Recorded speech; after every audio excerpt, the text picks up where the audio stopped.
fampianarana ambony mitokona indray ny mpampianatra ny CSS.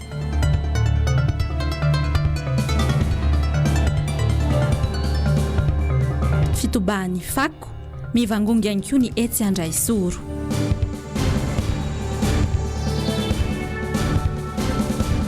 Andrinjiro manamorona ny rokady averina sina fanamboarana.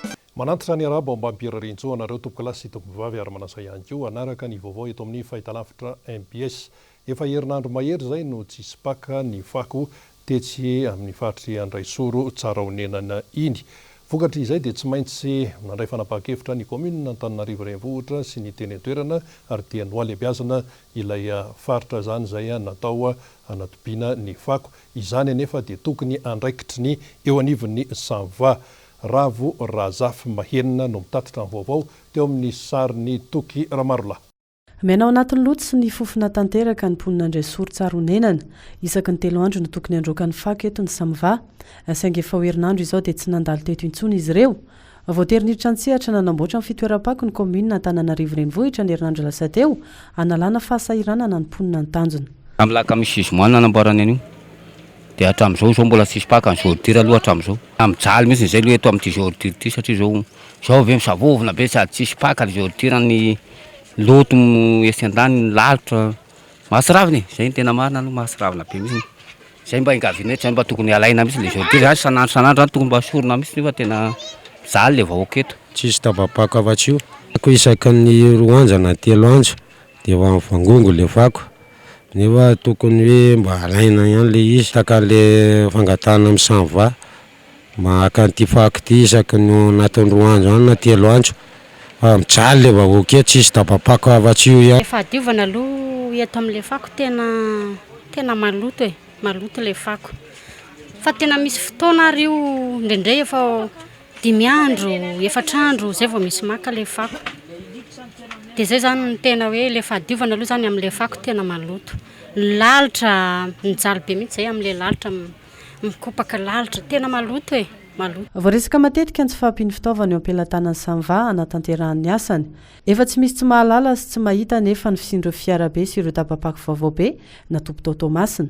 Ireo fiara sy fitaovana avy amin'ny fitondram-panjakana dia fanaingan-tany andro vitsy izay, saingy tsy hita taratra hatramin'izao ny misy azy. Eo amin'ny resaka lalana kosa eto Antananarivo renivohitra dia nisy ny fanamboarana an'ireo andrin-jiro eny amin'ny lalana Raokady iny. Hitan'ny be somaro fa dia nisy nangalatra ny vatoaratra na ny batery izay mampandeha jiro amin'ireny andrin-jiro teny amin'ny Raokady ireny ary dia nosoloana. Lorette Berton no mitatitra ny vaovao sary ny Mano Randremalala. Vao tao anatin'ny volana vitsivitsy taorian'ny fahavitany ireny lalana teto an-drenivohitra ireny dia efa nisy nangalatra tsikelikely ny panneau solaire sy ny vatoaratra na ny batery mampandeha an'ireo andrin-jiro manamorona ny Raokady vao vita ireo. Misy amin'izy ireny mihitsy aza no tapaka hatramin'ny fakany. Ankehitriny misy ny fanarenana ireny fotodrafitrasa ireny izay atomboka amin'ny etsy amin'ny Raokady Andotapenaka. Soloina avokoa ireo panneau solaire eny amin'ny orony arabe.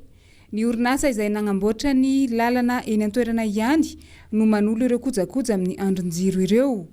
Tsy hay hoe afaka firy andro indray dia efa anjavona tsikelikely ny vatoaratra izay eo ambany akaiky ny fototra sy ny panneau solaire izay eny amin'ny tampony ity andrin-jiro ity.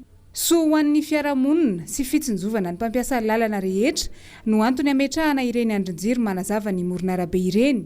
Saingy raha ny zava-misy eto Madagasikara dia mila harenina ny fiarahamonina sy ny toe-tsain'ny olom-pirenena tsirairay avy. Nilaza moa ireo mpiasa izay nanatanteraka ny fanamboarana fa ny fisian'ny mpitandro ny filaminana manara-maso eo amin'ny manodidina no mety ahafahana misoroka ny fangalarana indray ireo fitaovana vao nosoloana ireo. Manoloana kosa ny firongatry ny tsy fandriampahalemana eto amintsika dia nisy ny fametrahana ny ampola zany na takamoa teny amin'iny faritry Andraisoro sy tsara honenana iny ka teo amin'ny boriboritany 5 moa no nisy in'izay. Teo ny fiarah-miasa teo amin'ny komina Antananarivo renivohitra sy ny orinasa Jirama ka ny tanàna Antananarivo no niantoka ireo takamoa ary ny Jirama kosa no nisana amin'ny fametrahana an'ireny ampola ireny. Itoy amin'ireo fokotany 7 eo anivon'ny boriboritany 5 ity etsika ity ary tsy hijanona eo ihany fa mbola hotohizana any amin'ny faritra hafa na ny fokotany hafa ihany koa izany. Eo amin'ny fiatrehana ny fifidianana be ny tanàna sy ny mpanolo-tsaina dia nisy androany teny Ambohitrimanjaka ny fionana nataon'ireo mpikatroka tiako Madagasikara eny an-toerana sy ny kandida be ny tanàna eny amin'izany Ambohitrimanjaka izany. Ny votoatin'ny dinika dia ny hoe ho fiatrehana sahady sy fiomanana ny fampelezakevitra anomboka ny 5 novambra ho avy izao. Germain Menjanahary no mitatitra ny vaovao, sary ny Tahiry Niaina. Randria Manalantsoa Iazason na Izaza mitondra ny ilarana fafito ao anatin'ny bileta tokana no kandida avy amin'ny antoko tiako Madagasikara ao amin'ny commune Ambohitrimanjaka. Ity kandida ity izay nandalo sedra no ny fijoroana sy ny fiarovana ny tanindrazany teny Ambohitrimanjaka. Maromaro aloha zany zavatra hoe nanenjehana anay indrindrandrindra hoe le événement zay nitranga tamin'ny fafita 20 volana oktobra iny.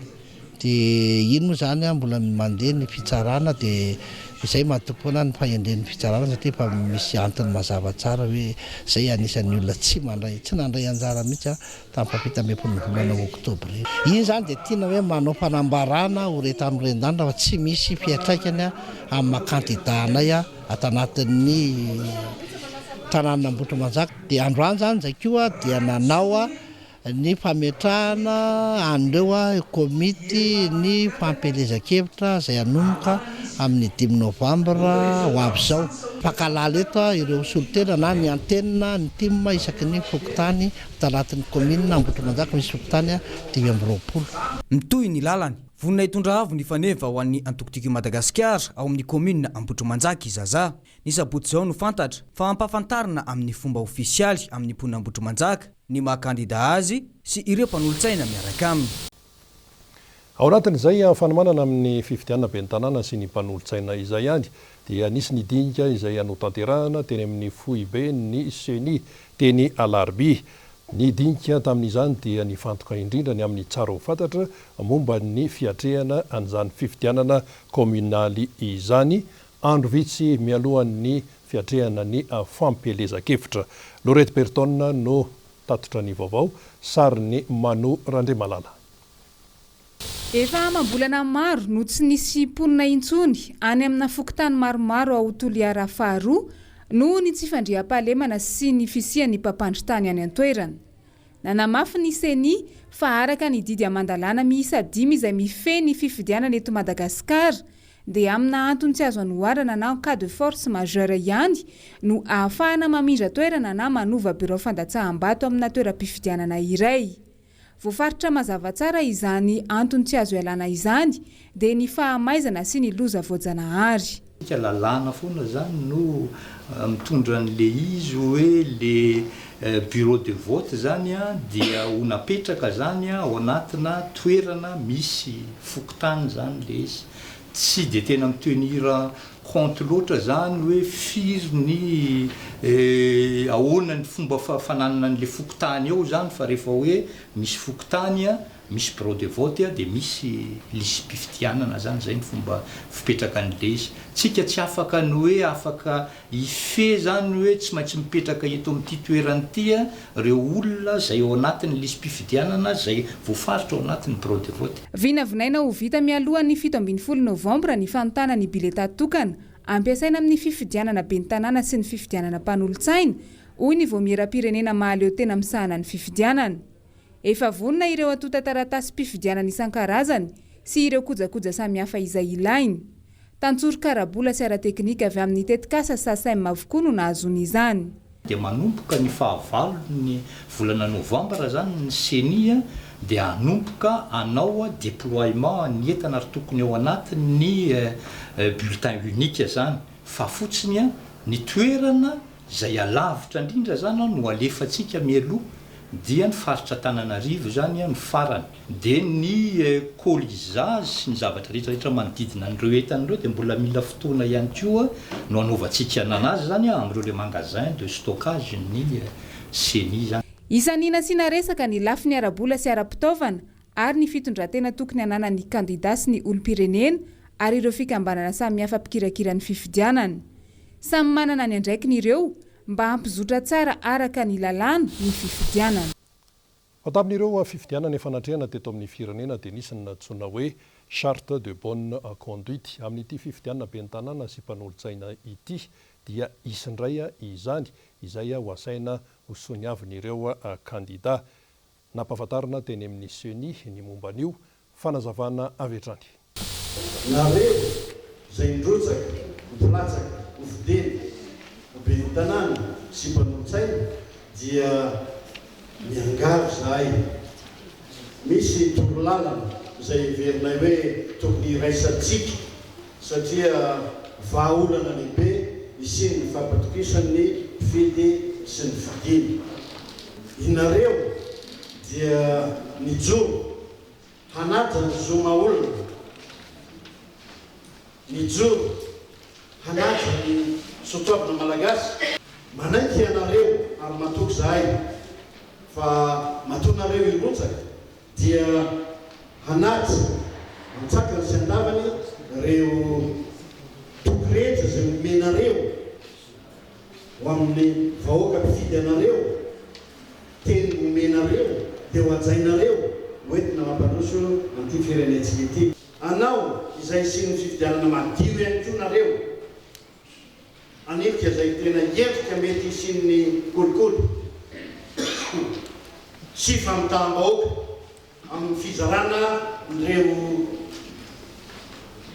mety akanjo, vola, vary sy ny rehetra engany mba tsy ireny no tena zava-dehibe ho an'ny nareo izay tokotsaka hofidiana. Tsara ny mampatsiafa tamin'ny charte de bonne conduite izay nasaina no soniavina ireo kandida tamin'ny fifidianana teo aloha dia mijanona ho ara-moraly fotsiny, fa raha nisy ny tsy nanaraka nilay soniavina dia tsy nisy ny fanenjehana sy ny sazy, ka dia hoity eo zany izay ho toyan'ity charte de bonne conduite ity amin'izao fiatrehana ny fifidianana communaly izao. Fa eo amin'ny vaovao ny parlementaire dia nilaza ny teo anivon'ny Antenimierandoholona fa tsy maintsy isy ny fanovanan'ireo andinin-dalàna izay ao anatin'ny sata mife ny mpanohatra, ary dia momba izay indrindra no hitondrana fanazavana vaovao hoentin'ny Asina Andriamalala, sary ny Toky Ramarola. Tsy maintsy isy ny fikitihana ireo andinin-dalàna ao anatin'ilay volavolan-dalàna mifeny santany lehibe ny mpanohitra sy ny mpanohitra eny anivona Antenimieram-pirenena mangataka ny ametrahana ho androm-panjakana iray ny mpanohitra ihany koa ireo loholona. Ny lalàna mikasika ny fanoherana moa zany dia tato aminay no dinina farany ary satria tsy mbola ampy ny fakakevitra nataonay zany sy ny mety ho fanamboarana eritreretinay tamin'ny fotoanandrony dia ny antony atao izy fa mino fa ho raisinay indray mandeha zany izy iny na mety hanaovanay tolo-dalàna ihany koa zany. Ny zavatra tsy maintsy ho tandrovana ao anatiny eo zany dia fanajanana lam-panorenana fa ao anatin'ny parlemanta no misy ny mpitariky ny fanoherana. Izany hoe zany ao amin'ny Antenimieram-pirenena sy aty amin'ny Antenimierandoholona. Nefa le lalàna zay tolo-dalàna no entin'ny solombavambahoaka tsy miresaka ny Antenimierandoholona misy, dia zay zany tsy maintsy amboarina zay. Izy moa zany zareo amin'ny Antenimieram-pirenena dia mieritreritra hoe ny fanoherana ao aminy dia opposition parlementaire no resahana. Fa ao anatin'ny lalam-panorenana zany tsy voatery opposition parlementaire zay fa ny fanoherana mihitsy no ananganana rafitra ka tsy opposition, tsy ho voatery opposition parlementaire. Zay ny teny taminao teo hoe ho jerena indra mandeha zany mikasika an'iny aty amin'ny Antenimierandoholona. Institution mihitsy ny fanoherana, zay ny voasoratra ao anatin'ny lalam-panorenana. Dia zay ny tsy maintsy ajainy zay. Andrasana araka izany ny andro andinihan'ireo loholona ity volavolan-dalàna ity sy ireo andin-dalàna sy mpantsino, ary aorian'izay dia averina eny anivon'ny Antenimieram-pirenena indray io volavolan-dalàna io. Eo amin'ny vaovao ny fampianarana ambony tsy mbola milamina hatrany amin'izao fotoana izao ny olana mianjady amin'ny mpampianatra mpikaroka sy ny mpikaroka mpampianatra amin'ny CSS sampana Antananarivo. Nambaran'izy ireo fa dia tsy meno azy ny fanjakana ary izay indrindra no antony ny sin'ny fitokonana nanomboka omaly. Ndeo fantaritsika amin'ny vaovao momba an'io izay hoentin'ny Asan'Andriamalala sary ny Toky Ramarola. Tsy hiverina mpianatra mihitsy ireo mpampianatra mpikaroka sy mpikaroka mpampianatra na ny CSS sampana Antananarivo raha tsy misy ny vokatry ny fitakiana azo tsapain-tanana. Na dia eo aza ny fahalalahana eo amin'ireo mpampianatra na anaraka ny fitokonana na tsy dia tsy maintsy misy akony lehibe eo amin'ny sehatra ny fampianarana ambony ny fitokonan'ireo mpampianatra ireo noho ny tsy fandraisana andraikitry no mitondra fanjakana. Nyroso amin'ny fitokonana tsy vita ny mpampianatra mpikaroka sy mpikaroka mpampianatra tao aoriana ny fampatsiahivana tao anatiny 270 ny zavatra tapaka teny Mahazo Arivo mba aiza-ho aiza ny fandrosoana ny asa. Rehefa napetraka izay nefa dia mbola tsy nisy ny dinika dia namin'ny indray izay 12 andro ifampidiniana tao anatin'ilay izy. Tsy nisy mihitsy nefa izay fampidiniana izay teo aminay sy ny mpitondra. Ankehitriny dia ny roso izay amin'ny fampiatoana tsy vita nosy ny fitokonana ny fampianarana sy ny fikarohana satria tena marary ny fampianarana ambony amin'ny tsy firarariana ataon'ny fanjanahana amin'izao fotoana izao. Ny aralana apetraka eka nefa malalaka ny tsiraray na anaraka na tsy anaraka satria malalaka ny mpampianatra mpikaroka tsy terena ny olona amin'ny safidy izay ataony fa kosa nametraka izay fampidiniana ary fandraisan-dahatra amin'ireo namana mbola izay mety manatanteraka n'izay asa fampianarana izay dia mbola mitohy amin'ny fandraisan-dahatra ny zareo izay sy mampafantatra ilay antony mahatonga antsika mahatonga anay hiroso amin'izany fitokonana izany amin'izao.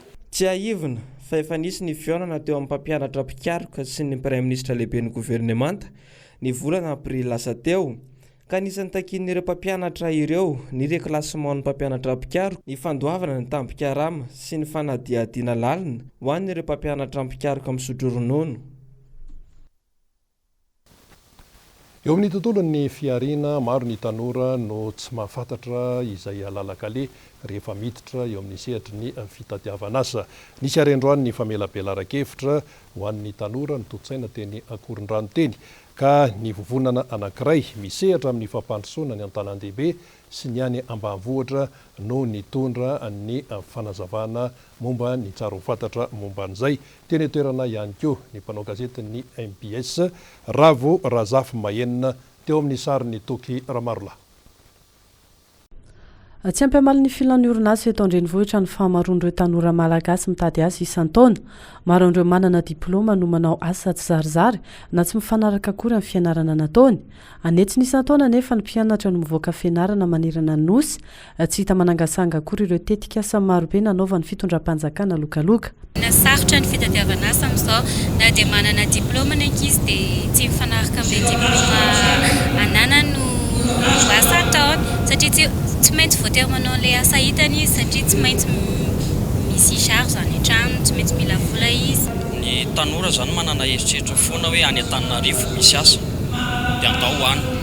Dia rehefa tonga any izy avy eo nefa dia tsy mahita ilay asa satria vitsy ilay tolotra asa.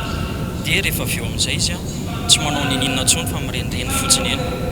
Dia miverina indray izy mody any dia tonga indray izy dia tsy hita indray izay atao.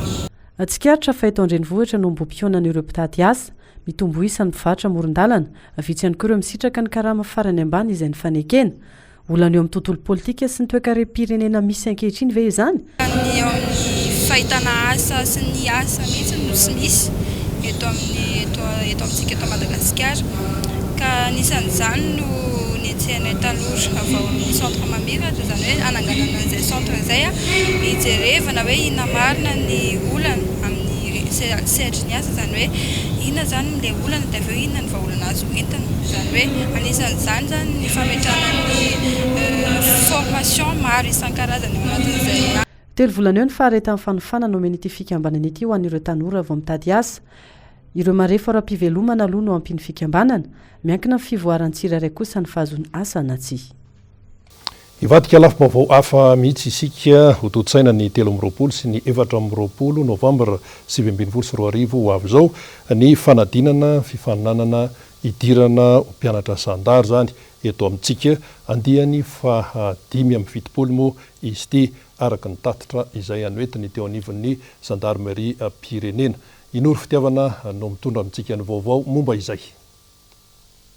Iray alina mahery ireo ny soratra anarana tamin'ny fifananana idirana ho mpianatra zandary raha ny tatitry ny gendarmerie pirenena. Ny 210 ihany no raisiny, ny 20 amin'ireo dia vehivavy avokoa.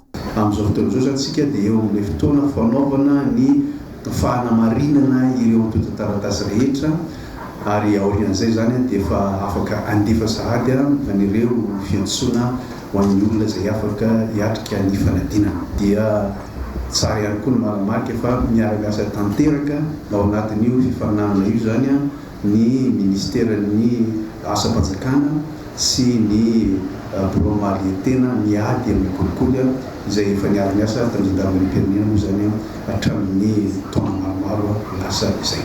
Efa nikatina kosa ny fanaterana ny antotan-taratasy rehetra ho an'ireo izay nikasa ny soratra anarana toy ny mahazatra hoentitra hatrany ny fanaraha-maso ny mpifaninana mandritra ny fotoam-panadinana. Natao hanampiana isan'ny gendarmerie pirenena ny fifaninanana, tsy mbola mahasana ny filanimponina raha teo ny isan'ny zandary eto Madagasikara. Fa iverenantsika ny vaovao momba ny politika azo lazaina hoe ny fo tamin'ny torimasony. Ny teo anivon'ny Union nationale pour la démocratie et le développement fantatry ny rehetra amin'ny hoe UNDD. Efa elaela no tsy nandrenesana zany UNDD zany kanefa dia nisy androany ary farana rahampitso ny fikaonando nasionaly izay ataon'ireo mpikambana ao anatin'ny antoko UNDD. Inona ro nyresahan'izy ireo amin'izany? Iasana Andriamalala no mitatitra ny vaovao, sary ny Toky Ramarola. Velona indray ny antoko politika UNDD rehefa tsy nandrenesam-peo nandritra ny taona maro. Antoko izay ahitana antoko politika maro ny ao anatiny, izany hoe ivondronan'ireo antoko politika efatra nainy eto amin'ny firenena. Nandrenesam-peo indray izy ireo an'ny androany ary naneho ny heviny momba na rahampirenena ankehitriny, indrindra momba ny velorano ny filohan'ny repoblika. Gasy amin'izao fotoana zao nge tena ils ont les nerfs sous la peau amin'izao fotoana zao. Il suffit de rien ka mitady amin'olona ianao. Ka izay no hoe betsaka ny zevatra, betsaka ny zavatra tokony ataontsika. Velorano ny premier ministre, ny président engany mba hisy fanampin'Andriamanitra ka hahita vola izy hamboarana ny zavatra reo fananareo reto tsika reto mety teny hoe ahoana ary zahay nanaovana velorano nefa aiza ary ny velorano. Isy moa ho an'ny rahampitso ny fiankevitra lehibe izay ambara ho an'ny vahoaka malagasy sy ny mpitondra firenena ho ataon'ny antoko UNDD.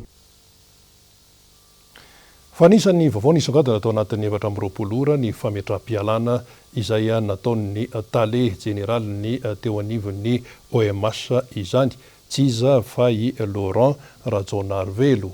Manoloana ny fikoritanana teo amin'ny famatsiana solika teto amin'ny firenena no anisan'ny antony izany fametraha-pialany izany. Fa teo ihany koa ny sazy arabola izay nampiara amin'ny fanjakana tamina mpandrarany solika vitsivitsy izany, ka izay rehetra izay no hita hoe nahatonga nyity tale général ny ofisy pirenena momba ny akoranafo ity zany nametra am-pialana.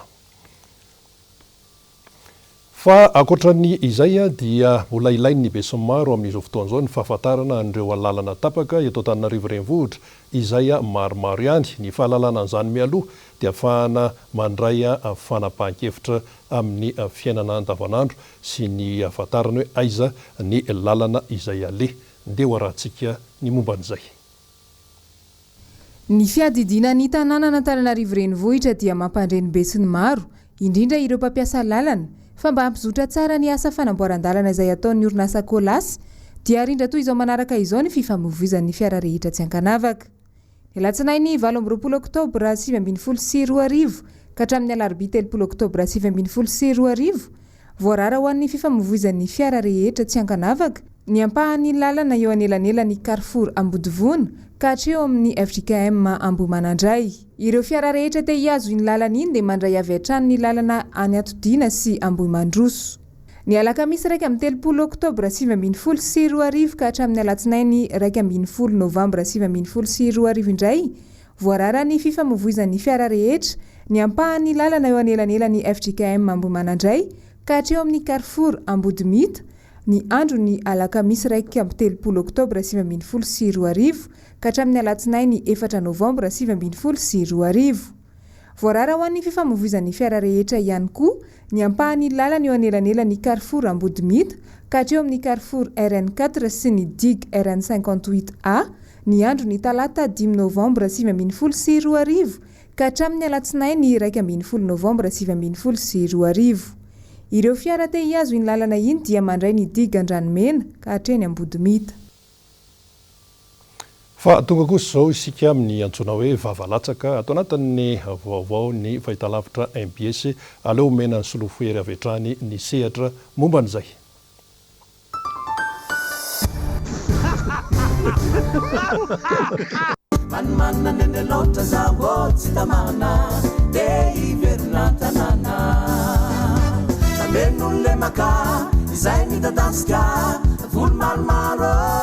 Inery manotra ny araba antsika rehetrarehetra manaraka ny fahitalavitra MBS ato anatin'ny fandarana vavalatsaka.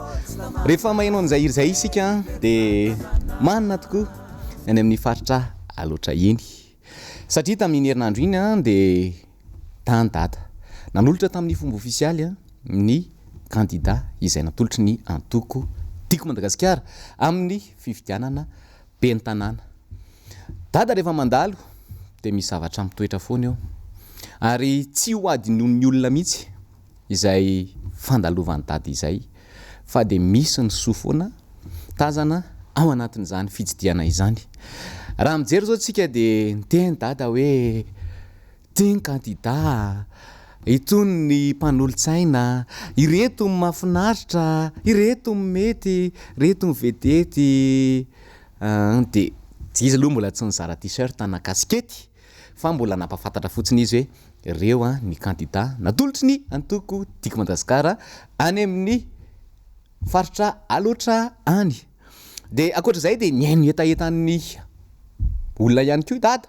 Isan'izany zao ny resahana dia hoe ay tena mitsalika ireto ray aman-dreny ireto satria tsisy kit io tsy hoe ray entina main libre fa scolaire.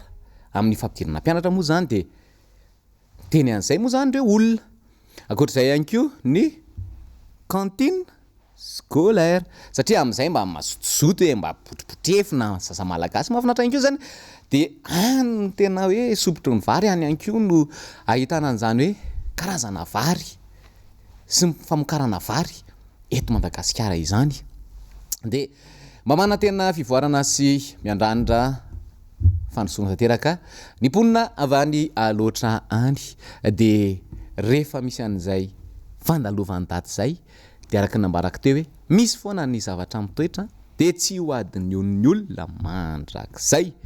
Dia mampite hiventsovenso an'le hoe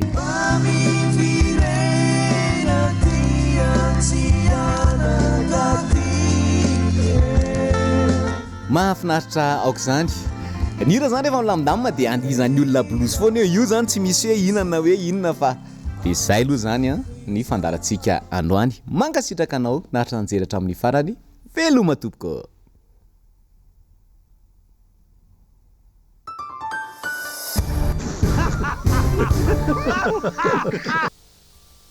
Tapitra ny vaovao teto amin'ny fahitalavitra MBS isaorana ianao naharitra hatramin'ny farany. Samy ho tahian'Andriamanitra veloma tompoko.